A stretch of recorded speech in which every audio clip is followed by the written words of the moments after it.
Eu saúdo os irmãos com a paz do Senhor Jesus, saúdo também aqueles que estão nos assistindo pela internet, essa pregação, e que assistirão ainda ao longo da semana e depois. Nós vamos meditar nesta manhã na carta de 1 João, no capítulo 3. Quando o meu netinho Felipe nasceu, meu netinho mais novo, eu fiquei admirado com a cabecinha dele. Como que a cabecinha dele parecia a minha. Parecia a minha cabeça e a cabeça do meu filho, que são bastante parecidas, né? Ele tinha até esse redemoinho no cabelo aqui que eu tenho, né? E meu filho também. E meu pai, meu falecido pai também tinha esse redemoinho no cabelo, né?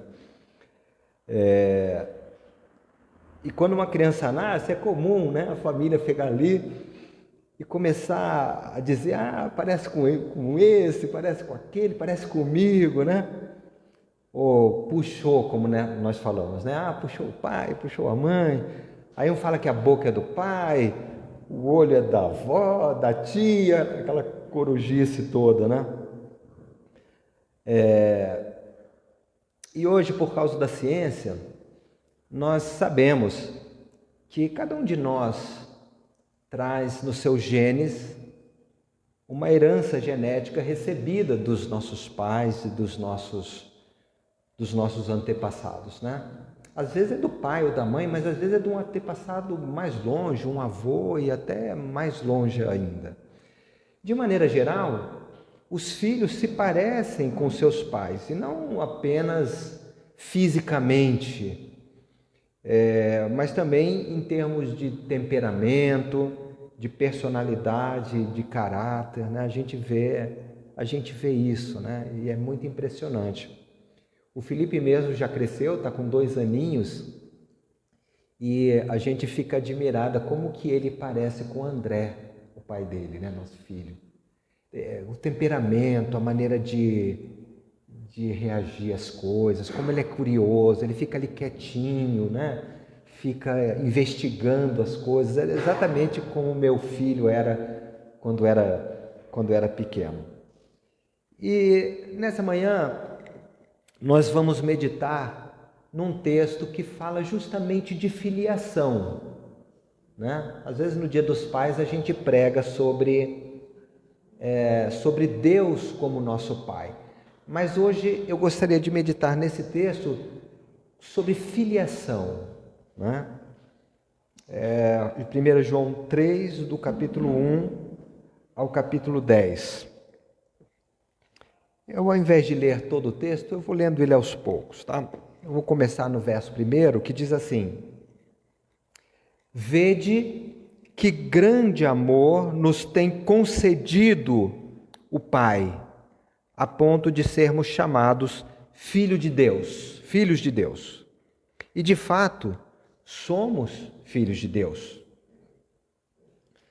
Na nossa cultura católica, né, hoje um pouco menos, na década de 60, mais de 90% da população brasileira é católica, né? Era católica. Hoje esse número ainda é grande, mas tem diminuído bastante. A população evangélica cresceu, espírita também, né?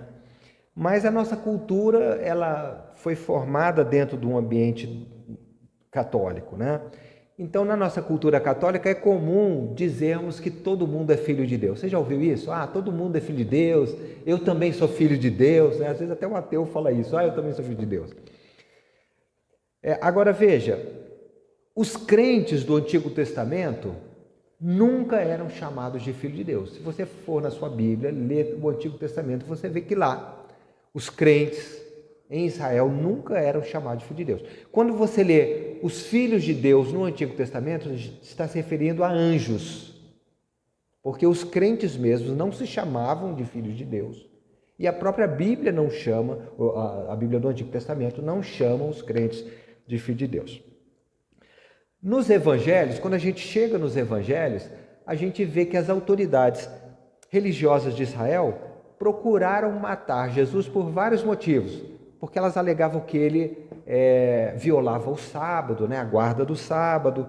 Mas no julgamento de Jesus, quando não puderam apresentar nenhuma testemunha para comprovar os crimes que eles estavam imputando a Jesus, o crime foi que ele disse que ele era filho de Deus. Né? Já antes, em João, no capítulo 5 de João,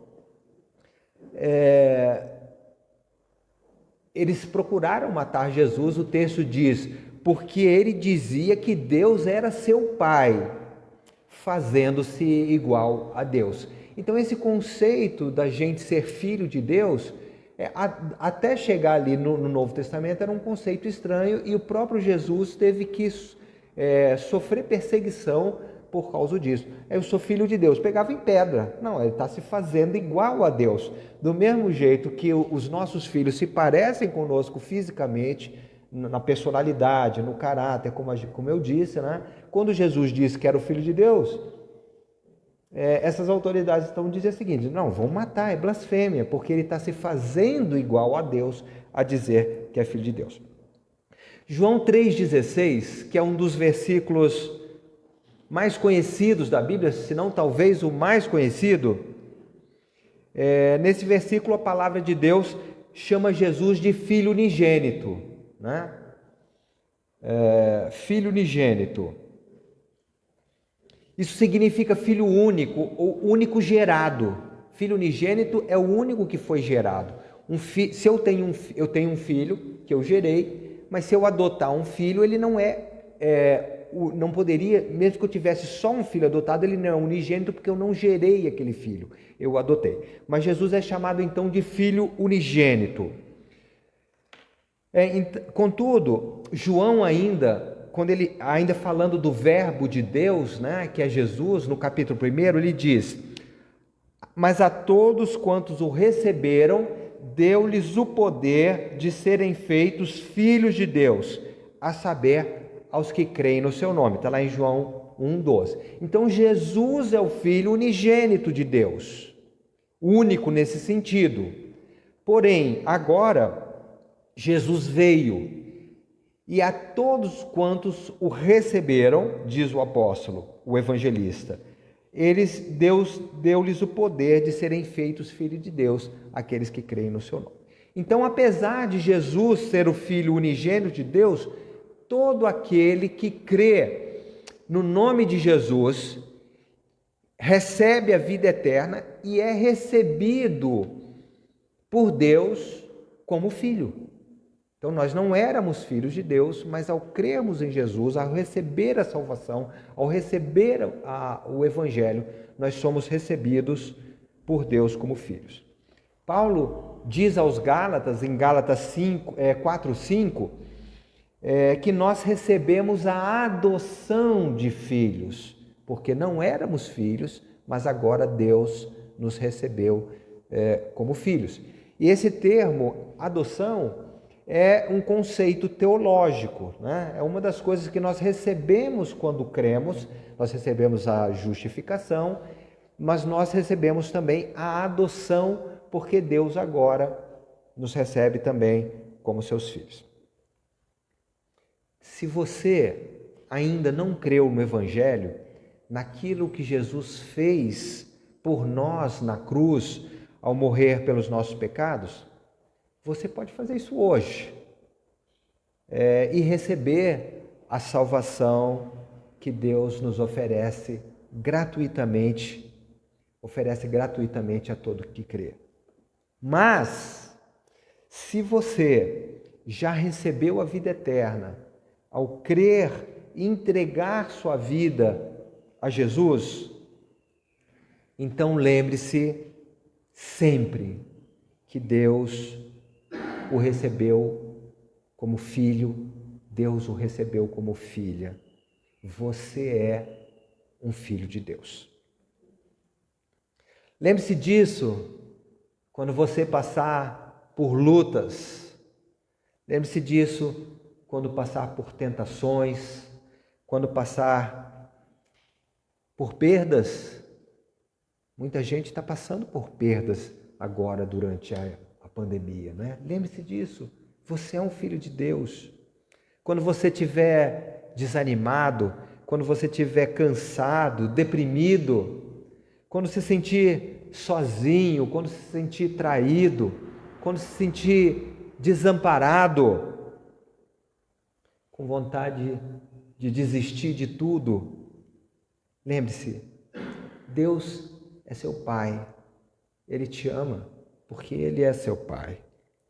Vede que grande amor nos tem concedido o Pai, a ponto de sermos chamados filhos de Deus. E de fato, somos filhos de Deus. De fato, você é um filho, você é uma filha de Deus. O diabo, ele vai fazer tudo para você esquecer ou para você duvidar disso, que você é um filho, que você é uma filha de Deus. No meio das suas lutas, no meio das suas provações, das tentações, o diabo vai querer que você esqueça disso, que você não lembre, ou que você duvide. Não, Deus me abandonou, Deus não liga para mim. O diabo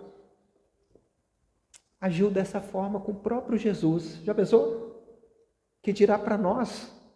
Sim, porque no seu batismo, no batismo de Jesus, ouviu-se uma voz que vinha do céu, dizendo: este é o meu filho amado, em quem me comprazo, em quem eu tenho prazer. Meu filho a quem eu amo. E essa voz foi ouvida, essa voz do céu. Mas logo após isso, do batismo, Jesus foi para o deserto, passou ali 40 dias jejuando, buscando o seu Pai. E depois disso, Satanás veio e tentou Jesus. E ele disse: se tu és o Filho de Deus, como assim, se tu és o Filho de Deus? E a vós, tu és meu Filho amado. Mas Satanás, ele não quer saber de voz nenhuma, ele não quer saber da palavra de Deus que veio do céu, nem da palavra de Deus que nós temos escrita. Satanás quer que você duvide que você é um filho de Deus, que Deus te ama, que Ele é seu Pai, que Ele cuida de você. Satanás quer que você esqueça disso, ou que você duvide da sua filiação. Você duvide de quem é o seu Pai. Jesus ensinou a seus discípulos: quem não receber o reino de Deus como uma criança, de maneira nenhuma entrará nele. Está lá em Marcos 10:15. E nós precisamos receber o reino de Deus como uma criança, mas nós precisamos também viver o reino de Deus como uma criança. Como uma criança que procura o seu pai quando ela se sente pequena, quando ela se sente impotente. É assim como uma criança que nós devemos chegar diante de Deus nas nossas dificuldades, nas nossas lutas, nas nossas fraquezas. A segunda parte do verso 1 diz: por essa razão o mundo não nos conhece, porque não o conheceu a Ele mesmo. Então agora, assim como o mundo rejeitou Jesus quando Ele veio aqui na terra, porque não reconheceu que Jesus era o Filho de Deus, pelo contrário, não é? Ele foi morto porque disse que era o Filho de Deus. Então, da mesma forma que o mundo não rejeitou Jesus por não reconhecer que Ele era o Filho de Deus, nós também devemos esperar esse mesmo tipo de tratamento do mundo, esse mesmo tipo de tratamento por parte das pessoas. O Senhor Jesus avisou aos seus discípulos que o servo não é maior do que o seu Senhor. E ele discorre sobre esse tema no capítulo 15 de João, verso 18 e 19, quando ele diz: se o mundo vos odeia, sabei que primeiro do que a vós outros me odiou a mim. Se vós fosseis do mundo, o mundo amaria o que era seu. Como todavia não sois do mundo, pelo contrário, dele vos escolhi, por isso o mundo vos odeia. Algumas pessoas e até algumas igrejas ensinam que se você é um filho de Deus, você não vai ter problemas nessa vida. Não, se você é um filho de Deus, você não vai ter problema, né? Basta você determinar, você declarar e você vai conseguir tudo o que você quer. Mas Jesus mostrou exatamente o contrário. Na sequência desse texto que eu li, no verso 21, Jesus diz: tudo isso, porém, vos farão por causa do meu nome, porquanto não conhecem aquele que me enviou. O mundo não conhece aquele que enviou Jesus, Deus o Pai. O mundo não reconheceu Jesus e o mundo também não vai nos reconhecer como filhos de Deus. E por isso, da mesma forma como Jesus foi rejeitado, nós também devemos esperar a rejeição e algumas vezes, eventualmente, até oposição e perseguição por parte das pessoas. Verso 3, 2 e 3. Amados, agora somos filhos de Deus e ainda não se manifestou, verso 2. Agora ainda não se manifestou o que haveremos de ser. Sabemos que quando ele se manifestar, seremos semelhantes a ele, porque haveremos de vê-lo como ele é. O que esse verso nos mostra é que Deus ainda não revelou tudo que ele tem preparado para nós. Deus ainda não revelou tudo que ele tem preparado para você. Amém? Nós somos filhos de Deus, mas ainda não se manifestou o que haveremos de ser. O que esse texto está dizendo é que nós já somos filhos de Deus no presente. Porém, nós ainda não sabemos o que nós vamos ser, não se manifestou, não está manifesto tudo aquilo que Deus tem preparado para nós. Paulo diz aos Coríntios, na sua primeira carta, capítulo 2, verso 9: nem olhos viram, nem ouvidos ouviram, nem jamais penetrou em coração humano o que Deus tem preparado para aqueles que o amam. Nem olhos viram, nem ouvidos ouviram, nem jamais penetrou no coração humano o que Deus tem preparado para aqueles que o amam. Tudo que a palavra de Deus nos revela é a verdade. Porém, nem toda a verdade já nos foi revelada. Tudo que a Bíblia diz é a verdade, mas nem toda a verdade está revelada ainda.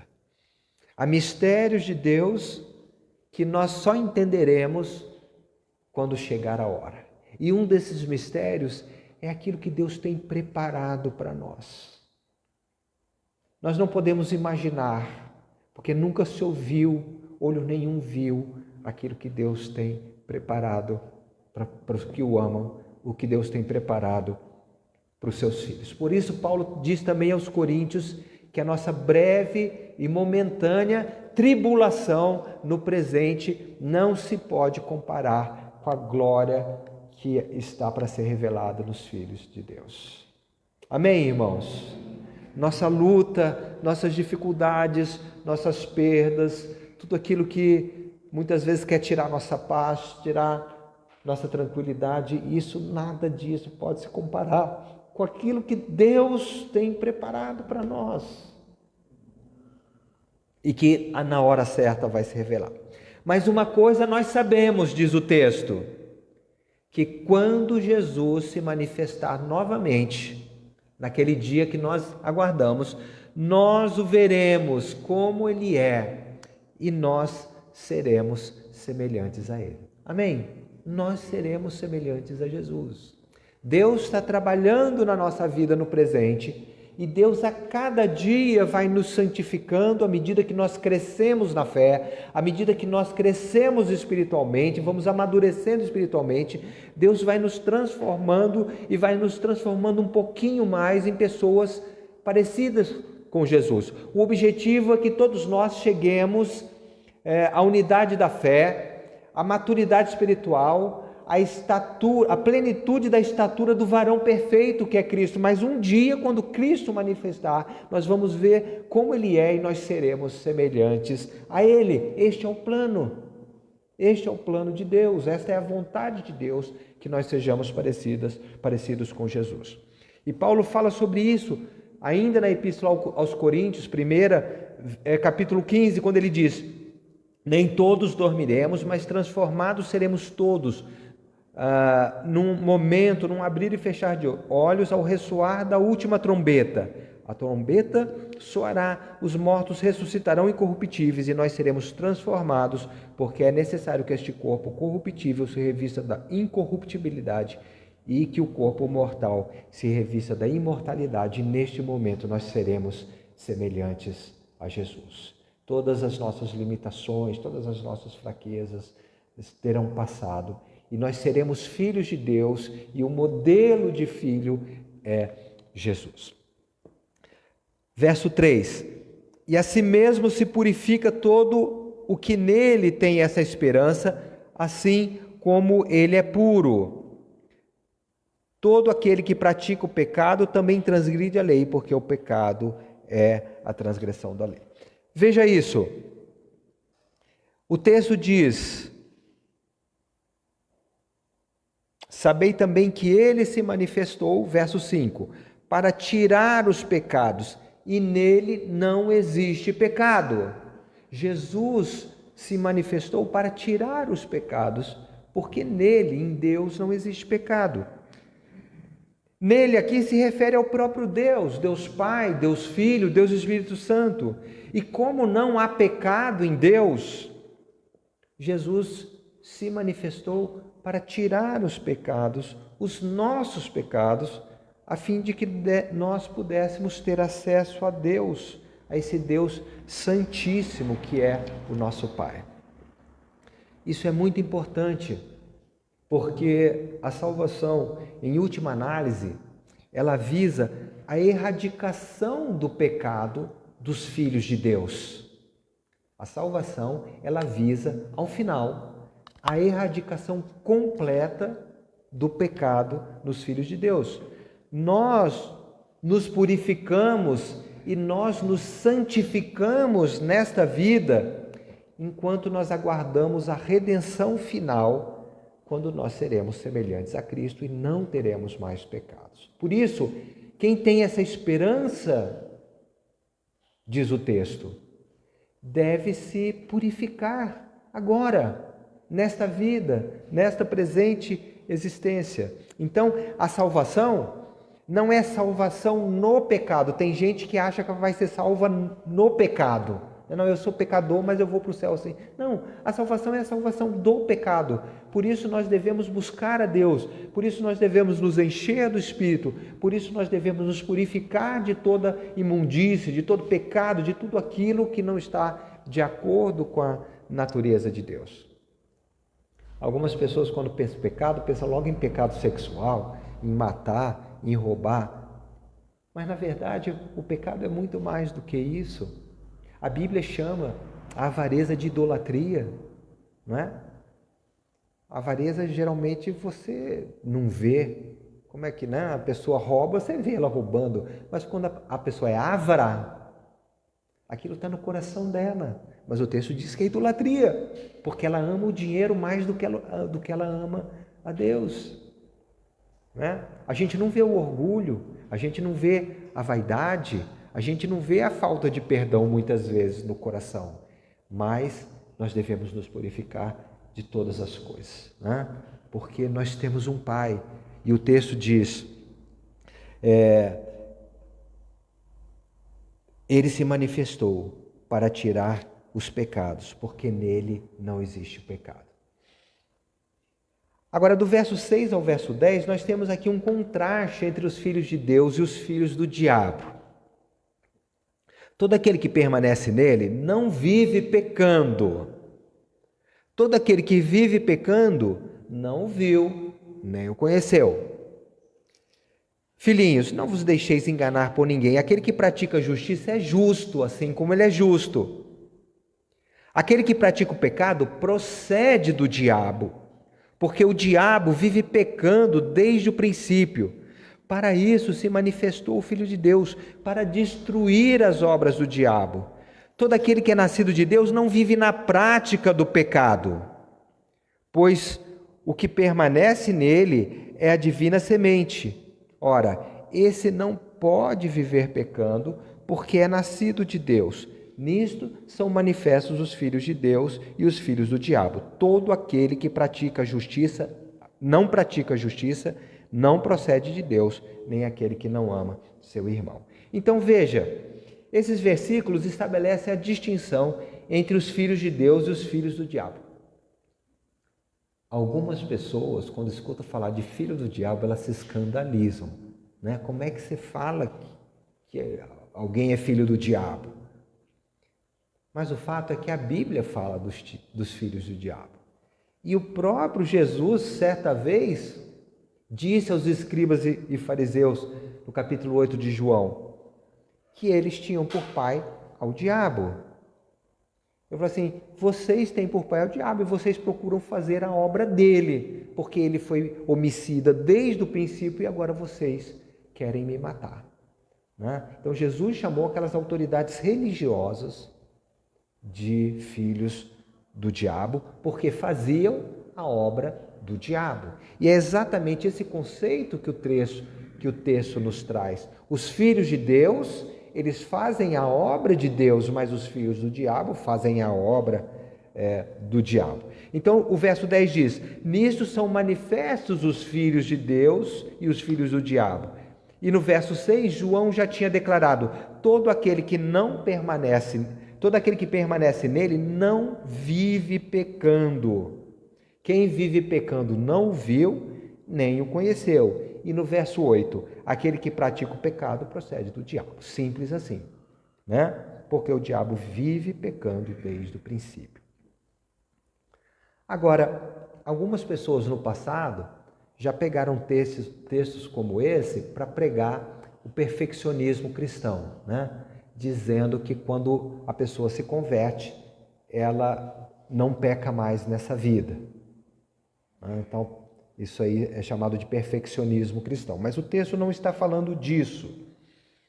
Porque João já havia afirmado no capítulo 1 da epístola, capítulo 1, verso 8, se dissermos que não temos pecado nenhum, a nós mesmos nos enganamos e a verdade não está em nós. Então veja, a Bíblia interpreta-se a si mesmo, certo? Esse é um princípio da hermenêutica bíblica. Você não pode dizer que não tem pecado nenhum, mas se você nasceu de Deus, você não vive na prática do pecado. Aqui está o conceito, certo?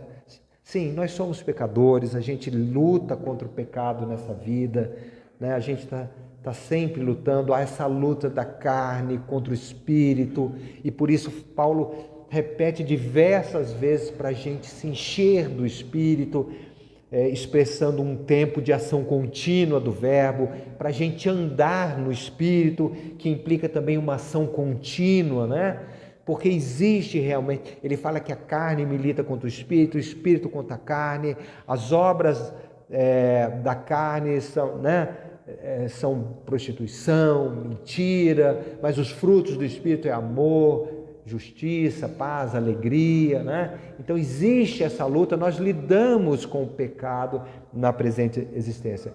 Mas se você é um filho de Deus, se você nasceu de novo, você não vive na prática do pecado. Pelo contrário, quando o crente peca, o pecado é sempre um acidente na vida dele, né? Ele peca,